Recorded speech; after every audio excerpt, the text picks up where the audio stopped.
Netanyahu की इतनी हिम्मत हो गई कि कतर पर हमला करने के बाद अब वो तुर्किया को भी धमकियां देने पर उतर आया है।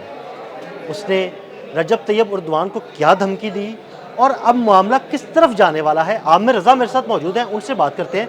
आमिर भाई, कतर पर हमला कर दिया, अब वो तुर्किया को भी धमकियां देने पर उतर आया है। देखिए आदिल भाई, पहली बात तो ये है कि नेतन्याहू का दिमाग ख़राब हो गया। मेरा ख्याल है वो सतरिया बतरिया गया है। जिस तरह से मोदी का 70 साल के बाद दिमाग ख़राब हुआ और उसने पाकिस्तान पर हमला करने का सिंदूर ऑपरेशन किया, शायद नेतन्याहू भी दिमाग ख़राब और उसका दिमाग दुरुस्त करने की ज़रूरत है। देखें, यहूदी पिछले 2000 साल से डायस्पोरा में थे, यानी ये दुनिया में बिखरे पड़े थे। कभी इनको टाइटस रूमी ने मारा और इनकी बच्चियों को और इनको उठाकर ले गया, और इनका जो मकड़ था, जो भी इनका बना हुआ वहाँ पे इबादत गाह थी, उसको गिरा दिया। बख्त नसर आया, उसने इनको तबाह किया और ये दुनिया में भाग गए। अब यहाँ पर तुर्क हुक्मरान थे। जिस वक्त दोबारा एक साजिश, जो कि अंदरूनी और बैरूनी एक लंबी कहानी है, अगर आप कहेंगे तो किसी दिन वो भी बयान कर देंगे कि उसमें इन हमारे अरब भाइयों का क्या तल्लक था और सुल्तान हमीद की कहाँ गलती थी, या उसमें तुर्कों के जो बाप कमाल अतातुर्क हैं उनका क्या कमाल था।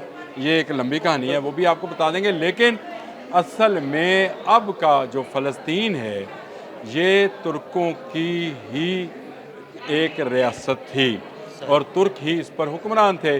उससे एक साजिश के तहत, जिसमें यूनाइटेड किंगडम भी शामिल था, जिसमें अमेरिका भी शामिल था, और वो तमाम फोर्सेस जिन्होंने दूसरी जंग अज़ीम में हिटलर को शिकस्त दी थी, उन्होंने यहूदियों के लिए यहाँ पर एक जगह बना दी जिसको हम आज इसराइल के नाम से जानते हैं। और इसी के मुतालिक कायद-ए-आज़म ने कहा था कि ये गैर कानूनी रियासत है और ये नाजायज़ रियासत है।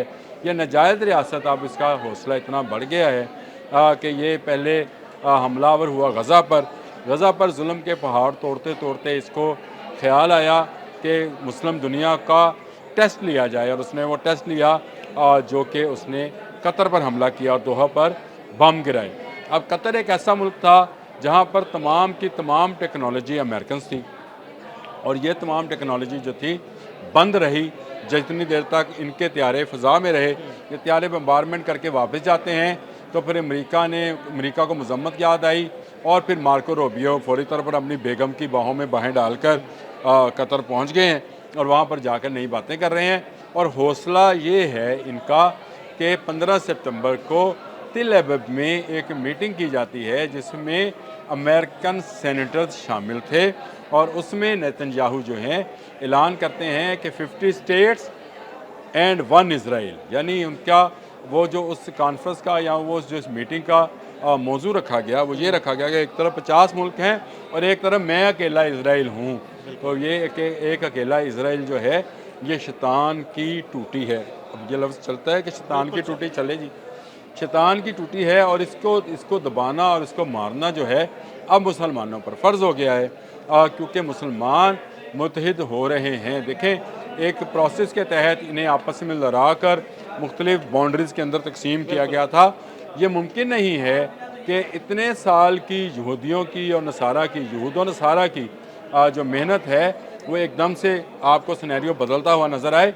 लेकिन पहली इब्तिदा जो है दोहा में पाकिस्तान और कतर की मेज़बानी में मुनक्कद होने वाली इस्लामिक हंगामी डिफेंस कॉन्फ्रेंस थी, जिसमें तमाम मुल्कों ने शिरकत की और बात की, और वहाँ पर बात की थी तैयब अर्दवान ने कि नेटो की तर्ज पर हमें एक तंजीम बनानी चाहिए इस्लामी दुनिया की, एक पर हमला सब पर हमला। कल आप भी इसको रिपीट कर रहे थे, मैं इसको दोबारा आज रिपीट कर रहा हूँ कि नेटो का स्लोगन है एक पर हमला सब पर हमला।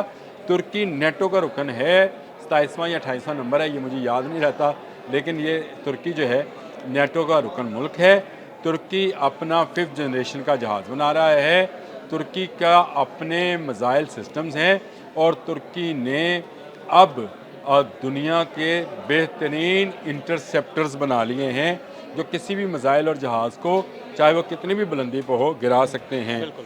तुर्की डिफेंस के अंदर बहुत ज़्यादा तरक्की कर चुका है, और इस वक्त दुनिया की 2 इस्लामी रियासतें पूरे यहूद व नसारा को खटक रही हैं। एक का नाम तुर्की है और दूसरे का नाम पाकिस्तान है, तो आप अगर पूरे इस्लामी दुनिया की इस कॉन्फ्रेंस में सिर्फ इन 2 तकरीरों को उठा लें, जो एक शहबाज शरीफ साहब ने की और एक तैयब अर्दवान ने की, तो आपको समझ आएगी कि हम क्यों खटकते हैं कफ़ार की और यहूद की निगाहों में, क्योंकि हम वो मुल्क हैं जो दिफाई टेक्नोलॉजी में अपने तमाम इस्लामी भाइयों से एक नहीं कई कदम आगे हैं। और यही वजह है कि तुर्की के मिसाइल्स जो कि तिल एबब तक मार करते हैं तैयार हैं।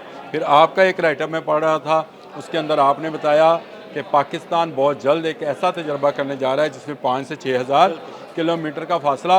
और इससे आपको याद है कि मैंने पहले भी बात की थी कि चाहे तिल एबब हो, चाहे हैफा हो, चाहे डेमोन हो, डेमोन वो शहर है जहाँ पर इनकी एटमी तनसीबात हैं, वो पाकिस्तान के निशाने पर है। तो ये अगर पाकिस्तान के निशाने पे है तो तुर्की के भी निशाने पे है। और दिलचस्प बात है कि ईरान के भी निशाने पे है। दोबारा वक्त आ गया है RCD बनाने का। शायद आपने पढ़ा हो RCD के मतलब 3 मुल्कों का एक कंसोर्शियम था जिसको RCD बोला जाता था। इसमें पाकिस्तान, ईरान और तुर्की थे। अब मेरा ख्याल है एक दिफाई RCD बनने जा रही है और ये दिफाई RCD वो दीवारें चीन होगी, चले चीन भी इसी बहाने आ गया, वो दीवारें चीन होगी जो यहूदो नसारा के उन तमाम गंदे और नापाक अज़ाइम को, जिसको वो ग्रेटर इसराइल कहते हैं, उसको ना सिर्फ रोकेगी बल्कि स्नब करेगी। ये दोबारा से अपना टेंपल बनाने की कोशिश करेंगे। इन्होंने 3rd टेंपल बनाने की बात कई बारहा की है और अब नेतन्याहू खुलेआम कह रहा है कि गल्फ़ का चेहरा बदलेगा। तो अगर वो गल्फ़ का चेहरा बदलेगा तो हम पूरा इज़राइल बदल कर उलट पुलट कर देंगे। ये बात पूरी इस्लामी दुनिया समझ गई है कि पाकिस्तान और तुर्की जैसा मॉडल बनाकर ही वो इज़राइल से या अमेरिका से या जो दुश्मन इस्लामी मुल्क हैं उनसे बच सकते हैं। तो ये मॉडल अपनाना होगा। और मैं ये समझता हूँ चाहे सऊदी अरब है, चाहे कतर है, बहरीन है, अमान है, कुवैत है, इराक़ है, ईरान है, तमाम ममालिक ये समझ गए हैं कि अगर आपका दिफा मजबूत है पाकिस्तान और तुर्की की तरह से, तो आपकी तरफ कोई मैली आंख से नहीं देख सकता।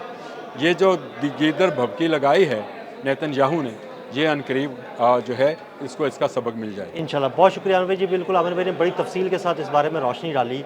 अदील अहमद और आमिर रज़ा को इजाज़त दीजिएगा। अल्लाह हाफ़िज़। वो दीवारें चीन होगी जो यहूदो नसारा के उन तमाम गंदे और नापाक अज़ाइम को, जिसको वो ग्रेटर इसराइल कहते हैं, उसको ना सिर्फ रोकेगी बल्कि स्नब करेगी। ये दोबारा से अपना टेंपल बनाने की कोशिश करेंगे।